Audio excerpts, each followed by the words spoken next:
Welcome back to Milton Daily Homes. It's January 3rd. It's Chuck Charlton, and I'm glad to have you back. The reason we started these videos is to really help you interpret some of the raw information that's out there, and it's been a great experience. We're rounding the corner on year 3.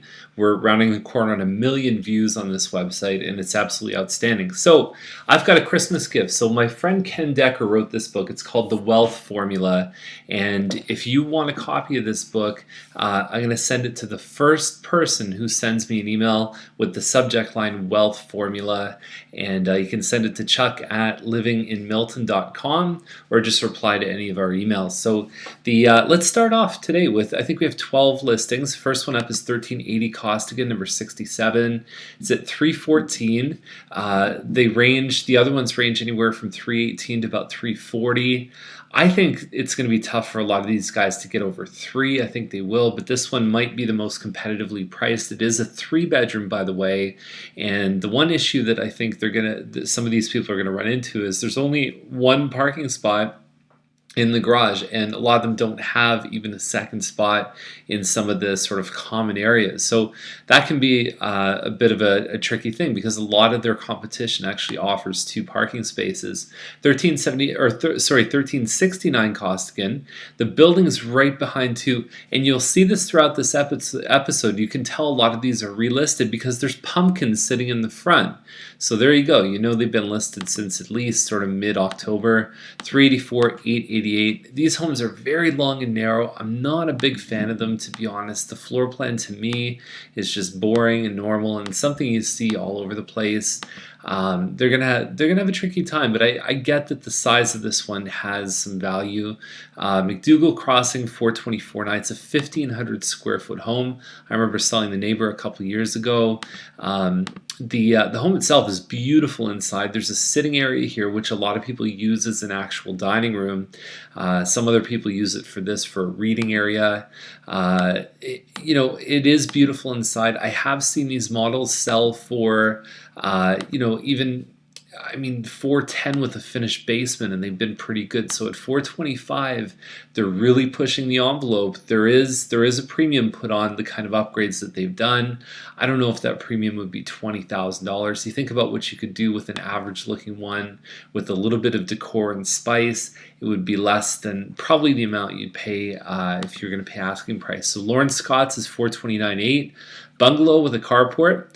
A lot of people give carports a hard time. I think carports are actually functional because as long as your car's covered, you don't have to remove the snow. Aside from the fact you don't have as much storage space as a garage that you can't tuck your junk away, it's pretty good. So the home itself, it's got a decent looking, like everything is neutral. You've got a good looking basement with a nice stylish bar. I don't know if this really shows off the backyard space as much, but with an in-ground pool. Now another thing you look at is you say, boy, if they're selling now before pool season, is there something really prompting this move that's important to them? So it could be a sign of seller motivation. So 429.8 actually looks like a pretty good price. We saw a lot of stuff in the fall, even worse condition than this, bungalows with not even a carport. So a carport's an upgrade from nothing, and they were going for 410. So that's a good listing. Beaver Court is 439.9. It says 4 bedrooms in the listing. I believe it's a 3 with a bedroom downstairs. That could be Sam Sherritt School. If you look on Google Maps, you can actually see that the home is mapped right here, but in all likelihood it's backing onto here. It could be EC Drury stuff or Centennial Forest.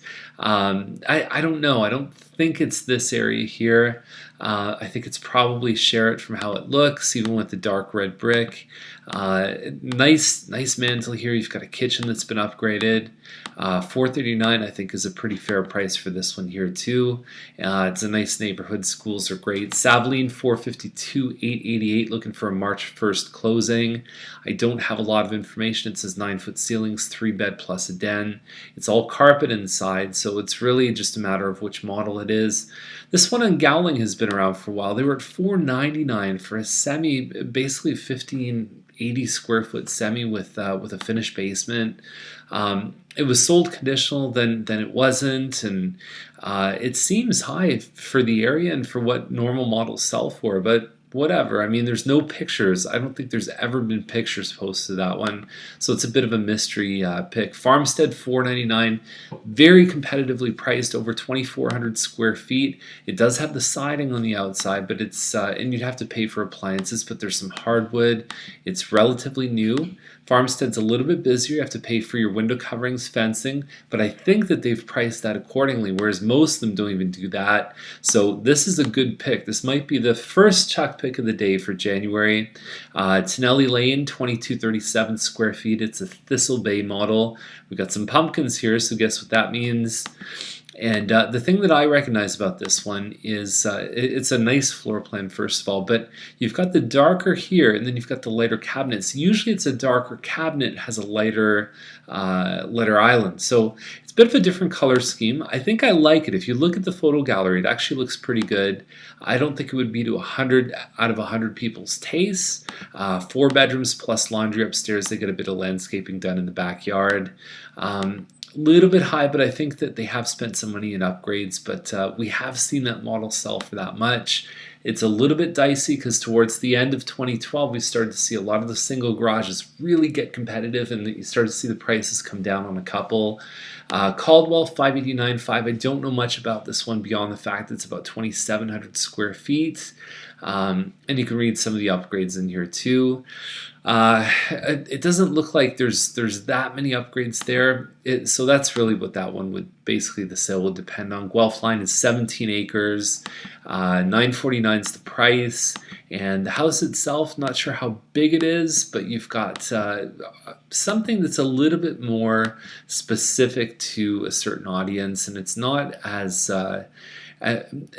easy to price these ones with some of the farm equipment, because you're talking about stuff with stalls for horses. Those are things that people have invested a lot of money in, but they typically don't get that money back.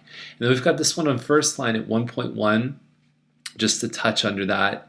You've got a triple garage, 3,400 square foot home on 58 acres. The problem with it, from my perspective, is if you actually look at where it is, Google Maps nailed it pretty well. The property is sort of like it's on this side of First Line, and then there's little cutouts here, and I think there's a cutout here for property. But you kind of own all this stuff, but literally a train runs right through the property. So that's a tricky thing. I don't know where the house is in relation to the train, but that would certainly be something that's going to make it a lot trickier. I don't care how nice the house is. Do you want a train scooting right by you in the middle of the night? That's something that's certainly going to be tricky. And that's the list for today. So if you have any questions, give us a call.